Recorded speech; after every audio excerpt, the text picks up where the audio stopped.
there! I just want to show you guys some of the stitches I used for this Autumn Birds pattern. If you look at your instructions, you're going to see that I give a suggested stitch order. I say do the birds first, and then do the leaves, and then do the branches. However, that can't always work.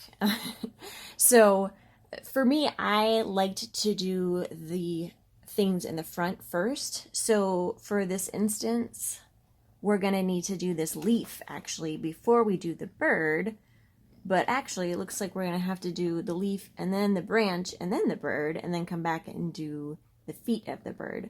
So, you know, in general, I tried to do the birds and then the leaves and then the branches, but in practice, you know, you have to pay attention and decide what makes sense given the design. So with that, we start at the base of the leaf, and I am going to come up and do a blanket stitch, or maybe it's a buttonhole stitch. I'm going to use these interchangeably. I'm sure someone in the comments will correct me either way. I have read Mary's blog about it, and I still don't know. Okay, let me actually do the stitch instead of worrying about what it's called. All right, so what you do is you come down near where you came up, and then you're gonna leave a loop and catch that loop along the line of your leaf like this. And try not to get little scraps of fabric in there. So what I tried to do is at the base of the leaf, I tried to create an angle. You'll see in your directions that there's a diagram that looks like this. So I'm aiming for this angle by the end. So usually that means I have to kind of bunch up my stitches down here a little bit. So I may even have to like share a hole once or twice. You know, it depends on the size of the leaf. And it also depends on how close you have your stitches together. If you want a more, oh dear, excuse me, we have a kitten. If you want a more empty, I guess, empty leaf, you can make your stitches further apart and you'll have more of a gap here. All right, so up we go.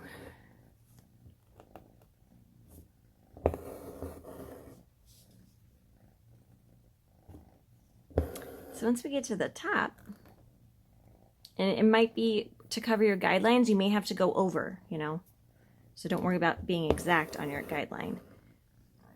See, mine's outside of the guideline for sure, which is totally fine. So I'm going to end by making an anchor stitch, but I'm doing it kind of not too far away, but far enough that when I come down, it creates kind of a more of a sharp edge here. That was probably a little bit exaggerated. Excuse me, that's my Sharpie. No thanks. He's ready to knock everything off the counter. All right, next, I'm going to start this other segment. Now, if you don't do that and just continue, what happens is you don't get a sharp edge here. You get more of a smooth transition, and I wanted a sharp edge to make it look more like maple leaves. So that's what's going on here. And when I come down, I'm trying to think if we're supposed to be going through that hole, the same hole we came up.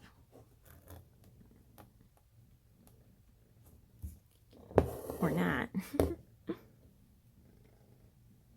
I think we are. I think that's what I've been doing. That makes sense. So, and then the same thing as we work up this shape, because as you can see, if we want a sharp point at the top, we really need to work on changing this angle. So I'm kind of bunching up the bases of the stitches and leaving a little extra room at the tops of them.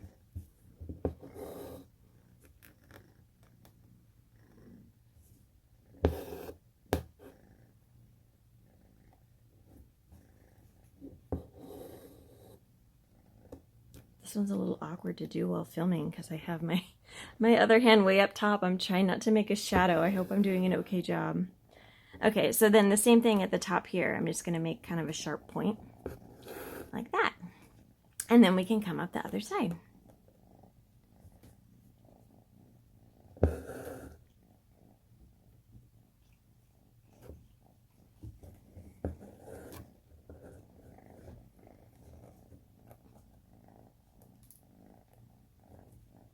Can you hear the purring?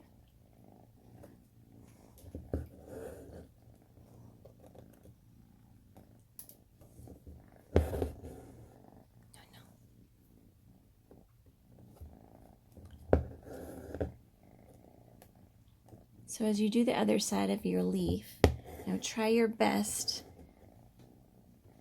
So when you come up, you're coming up, you know, if not at the same spot, very, very close to the other side of the leaf stitches, so you don't have like a gap down the center.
So for the final stitch, we just repeat what we've been doing.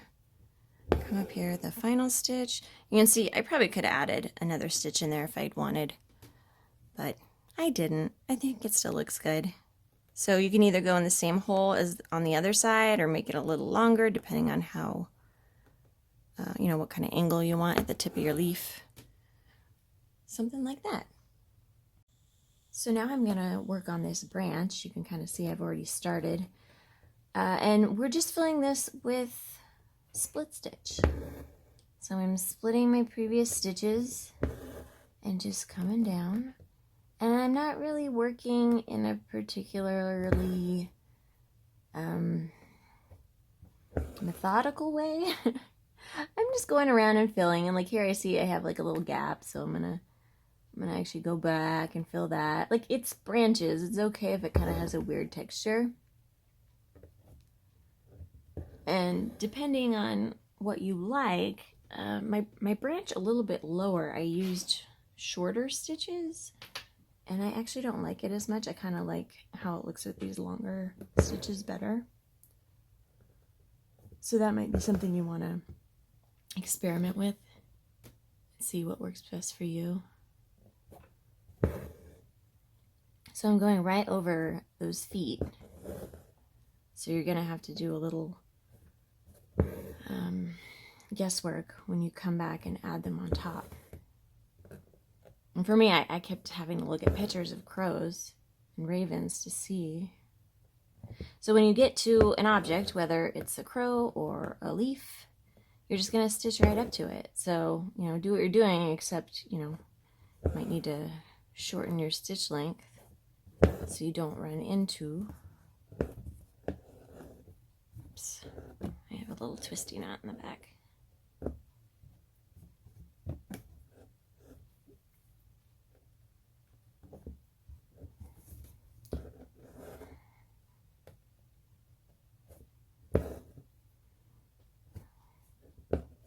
So So you just get right up to that other shape. That's what our you know, sharp little needles are for. You get right up in there. And then the same thing on the other side. For this one, I feel like I like stitching into something I'm stitching up against. So I'm actually going to do these. I guess that was the same way I was already stitching. No, it wasn't. Yeah, now I'm going the other way. Like, what am I doing? I'm going back. So again, not really much of a method to where I decide to start filling. Just making my stitches uneven, kind of random lengths at the edge here so that I don't end up with like a perfectly even spot where I then go back into, because that would end up creating like a, you know, you want it to look random, you know, you don't want to be able to see a distinct line where a bunch of stitches lined up. I feel like I missed a little spot here. Alright, so now that I'm up close to the leaf, I'm just gonna continue with more split stitch. Am I actually splitting the stitches before? Maybe. I don't think that one did. This one is. You know, if you do split the stitches perfectly, it is going to look more smooth. But do you need to do that? No. So yeah, you're just going to continue like this. You'll notice at the edge of the piece, you can either just kind of have the branches fade out, or if you want, you can move your hoop around and stitch like beyond the hoop, so that once it's framed, it looks like the branches go back. Or even on top of the hoop. That's kind of a cool look. Sometimes people do that. I guess you could probably see if I do it here. Basically, it'd be like you come up here and you would stitch around once you get to the end so that the branches extend on the outside of your work. Kind of a cool different thing to do. Alright, so now we're going to stitch our crows, and we're going to do that with split stitch, but this time we're going to use teeny tiny stitches. The reason for that is we want a very precise outline around our crows so that they look like crows or ravens. Oh, we'll go either way. I looked at both for my reference photos. I don't think any of the birds in the seasonal birds patterns are real birds. They're all kind of, they're inspired by different birds, but I definitely took liberties with all of them.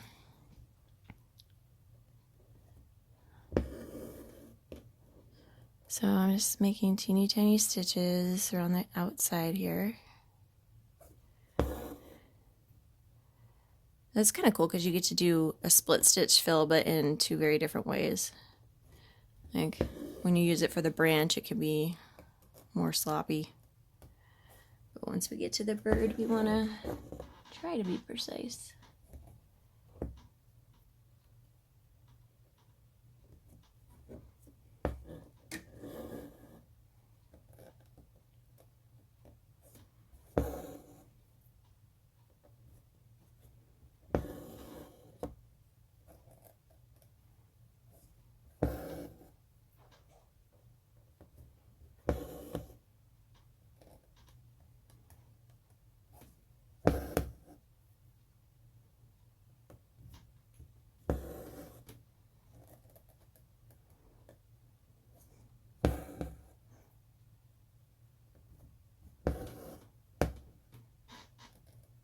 So at the beak here, I want to make sure we have that sharp edge. So I'm probably just going to do a stitch down here. I don't think I'm going to go through the same hole because that'll actually make it thicker. I'm like kind of tucking under and behind it. There. Oh, that turned out really nice.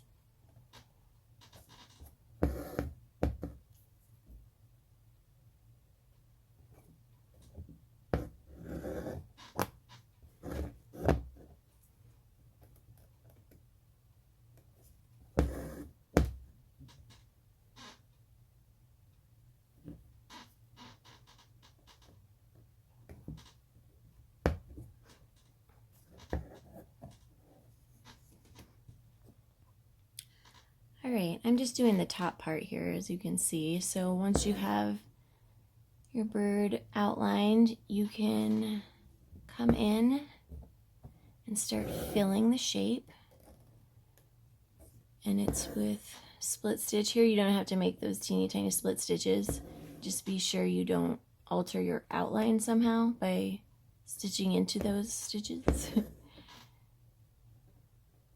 And I'm just working, you know, it was super easy with the branch. We just kind of followed along for the stitch direction. For the bird, it's, I just go from the head down, you know. These are supposed to look like silhouettes, so we don't really want to draw attention to them with texture anyways. We just want them to be like really dynamic shapes that stand out.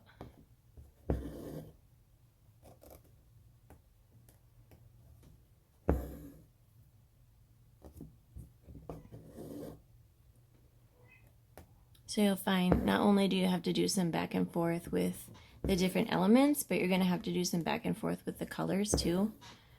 There's a lot of, you know, the leaf colors kind of go back and forth, so you may have to work one leaf with one color and then pause, use another color before you can continue with the first color.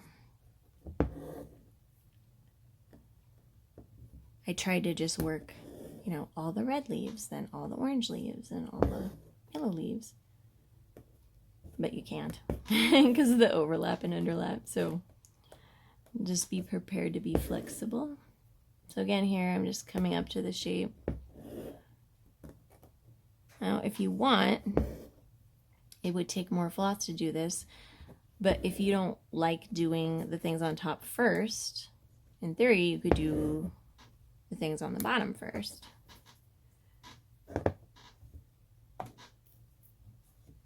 My floss is getting tired. So it's up to you. And actually, it doesn't necessarily have to take up more floss, because you could just do the back. Like in this case, we could do, you know, we could just fill in this shape without this being stitched here. But I find that my leaves, they don't necessarily follow exactly this shape in the pattern. Using that stitch, you kind of have to do the best you can. Usually it ends up getting bigger. That's my experience.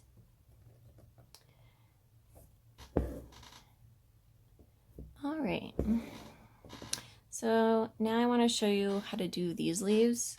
Let's see. This one is orange. So it looks like I think this one's in front, but we're gonna fake it. So in this case, we don't have a base to work from, right? So what, the base would be down here, right? So instead of, let's see, I'm gonna need to start here actually, which is, probably sounds really weird. But if you pretend that the base is here, you know, you'd come up along the edge. Let me just show you. So basically you have kind of a one-sided buttonhole on this for the first one.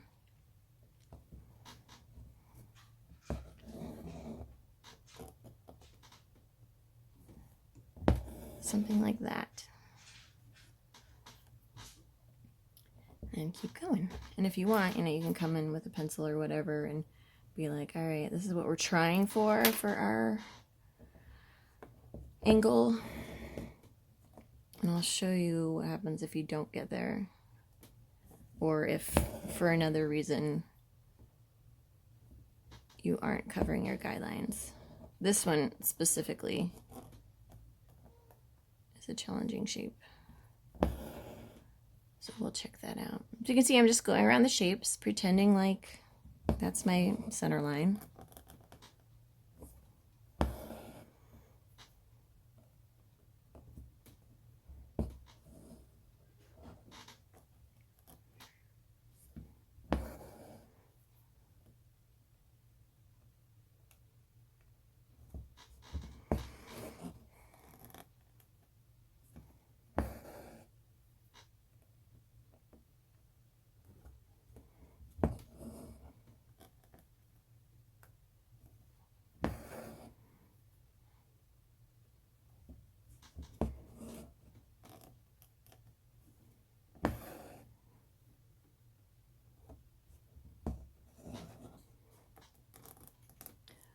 So here I think I'm going to need an extra, well, no, I guess I did cover it. I thought I might need an extra stitch.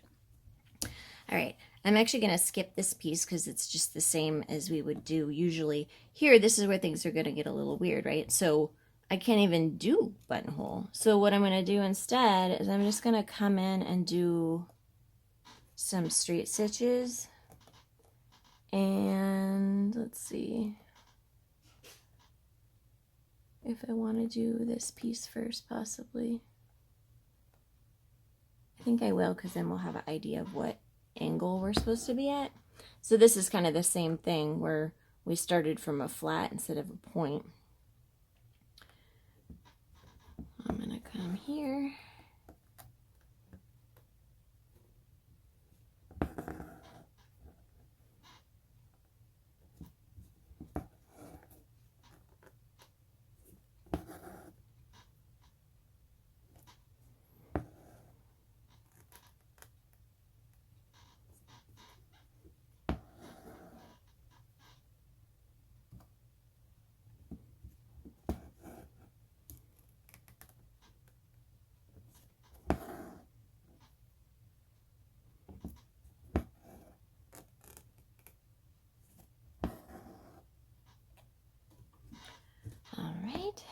So then we can see our stitches are going to be kind of this angle.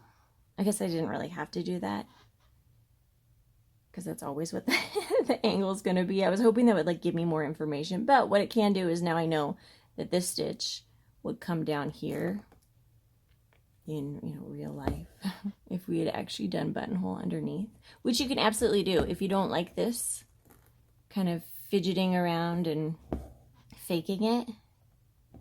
And don't, you can do a real buttonhole and then the other buttonhole on top.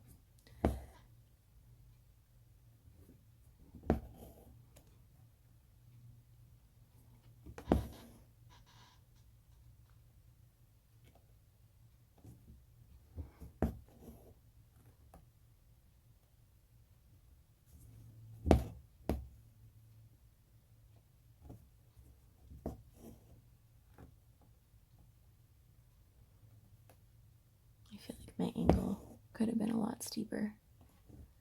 But we're just going to go with it.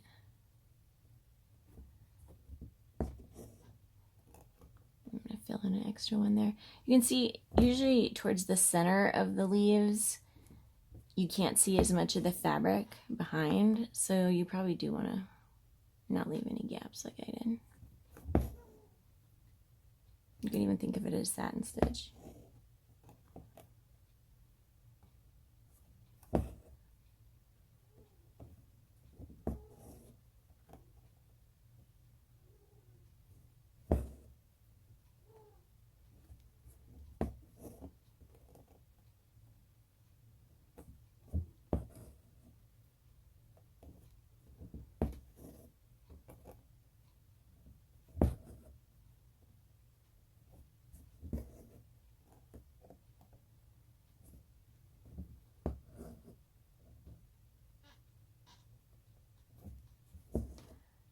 Alright, something like that. And then to finish, you would just come up on this side and continue with your buttonhole. Actually, this is kind of a good demonstration. Oops, I got real twisty. Let's see, I don't really want it to twist, so I'm trying to undo my twist. Alright, I'm actually going to run out of floss before I get to the top, I think. So in that case, you just kind of do a little figaroo.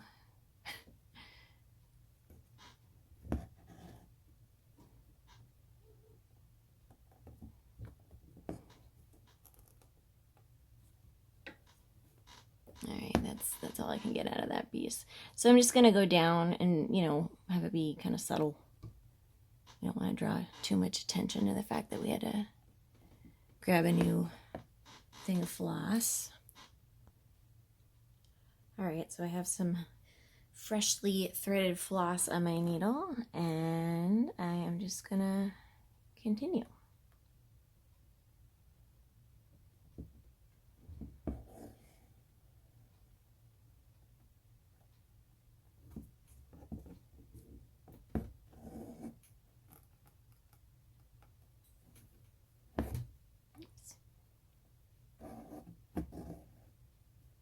just like that.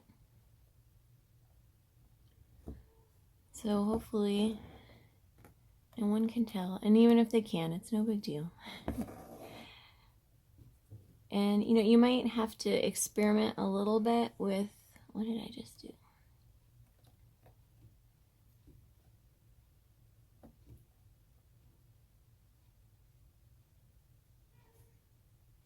I'm not quite sure what just happened there. I pulled something from the back and I felt like I got a weird tangle.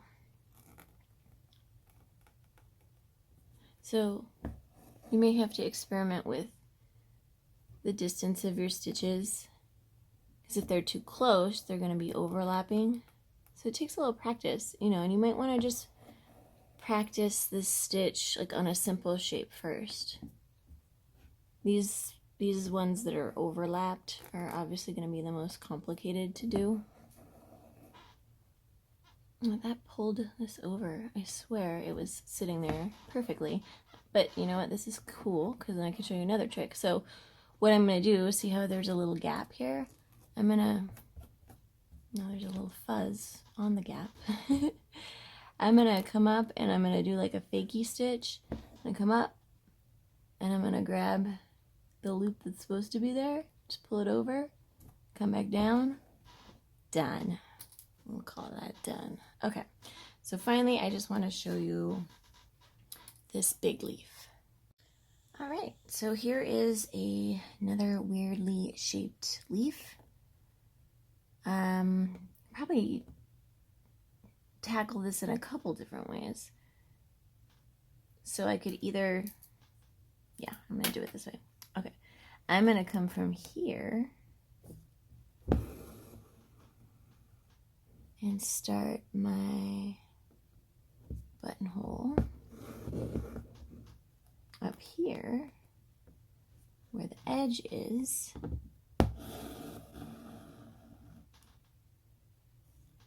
So see, when I'm bringing my needle up, I'm keeping in mind that I'm going to have, in this case, 3 strands of floss that are going to have to fit in between where I came up and whatever object I'm next to. If I come up too close, this side of the loop is going to be over the top of this orange leaf, which I really don't want because this leaf is supposed to look like it's behind, right? So it definitely takes practice. I'll tell you, I can see a really big difference between the first leaves I did. Actually, even I did this whole thing on, well, you can't see that at all.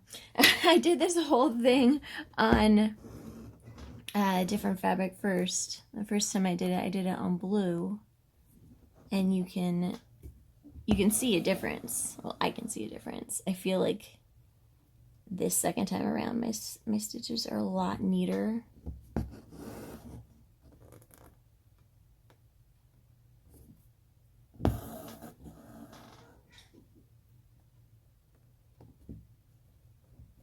If it helps, I mean, you know, like I said, you can do this guideline, but you can do more in here too, you know. Do what you need to do. Oops. And I lost my needle because I picked up a pencil.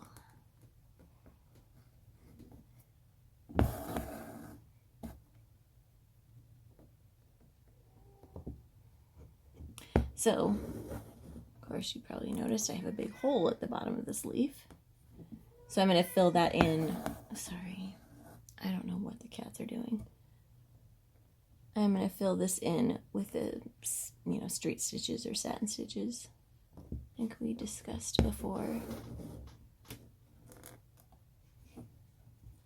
And it might help to do all of the full leaves first, all of the ones that aren't behind anything, because that's going to be a lot easier too than these kind of wonky shapes.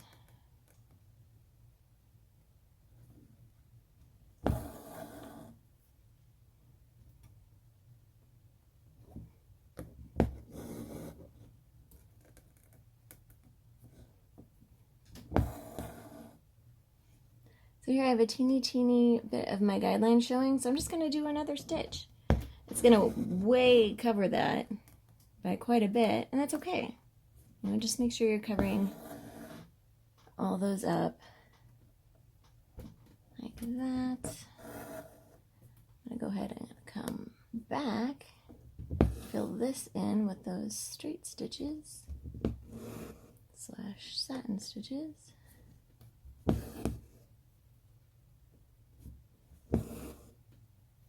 I feel like it'd be hard, like I could see wanting to do the leaves in the back first.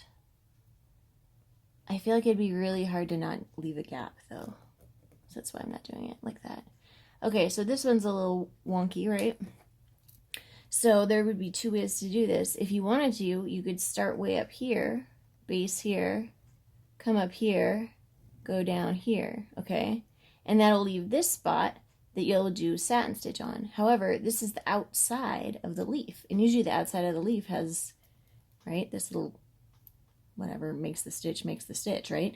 So instead, I'm actually gonna start here and do like one of those teeny tiny lopsided blanket stitches.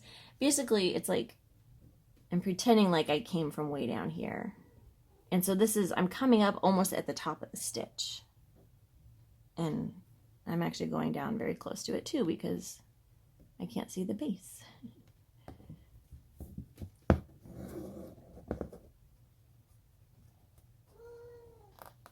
Oh man, the cat's annoying. Alright, like that. Alright. And then, well, I was going to say then this stitch we could come all the way back. But if I do that, I'll be coming back at this angle like this, and I'm going to have a little hole here, which I could fill in with a satin stitch. But instead, I'm going to be conservative. I'm going to do another stitch from the top of the bird. Oops. Oh, what have I done?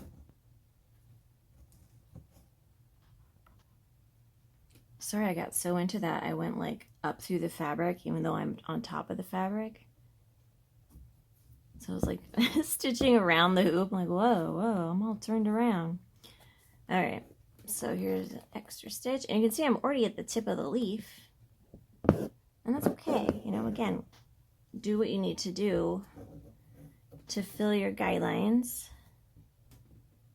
And if that means going over them, that's fine. All right, so here you can see that would have come down about here. So we're going to go down a little bit after that.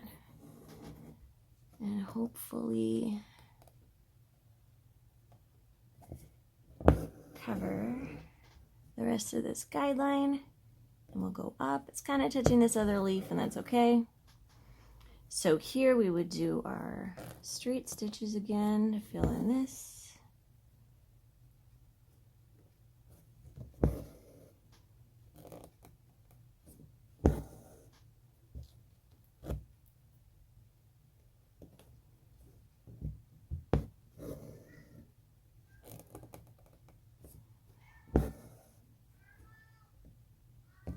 Oh my word.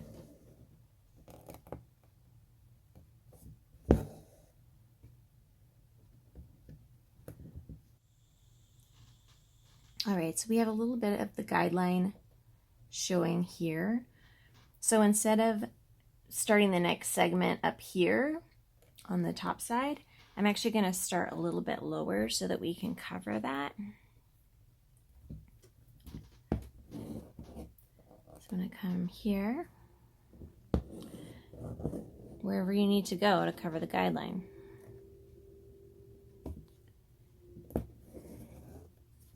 And then just make your way back to where you're supposed to be.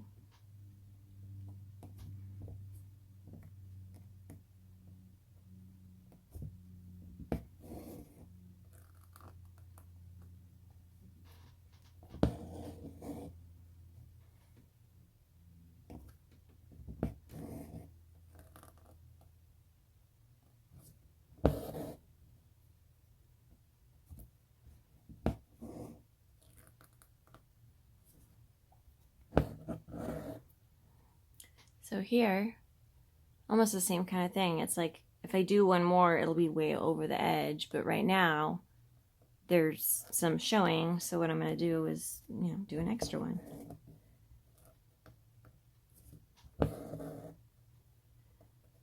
So, and you could technically go back down the other side. However, then you won't have that, you won't be able to get that sharp tip.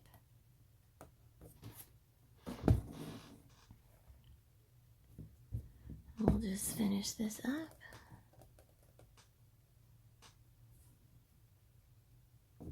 Again, here I am leaving that space. You can see where I came up, so that when I lay it down, see how I tug it a little bit, like get where you need to be, buddy. You can even use your needle to kind of lay it in there, like that.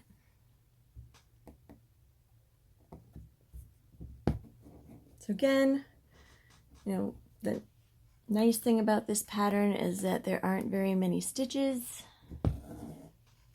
The hard thing about this pattern is using this stitch to fill all these different shapes. So do your best, give yourself a break.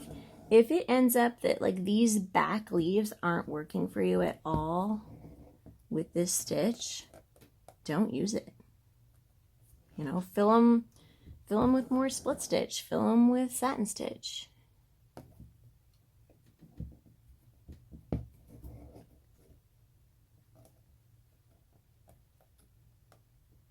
This has got to be the worst angle.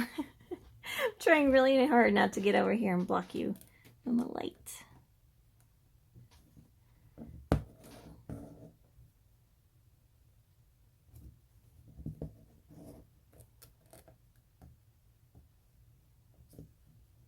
Good thing I didn't do the leaves with like the extra pointy bits on the bottom. That would have been really hard. Alright, so I'm going to do a final stitch somewhere around here. And I think I'm just going to match this over here like that. And that's it.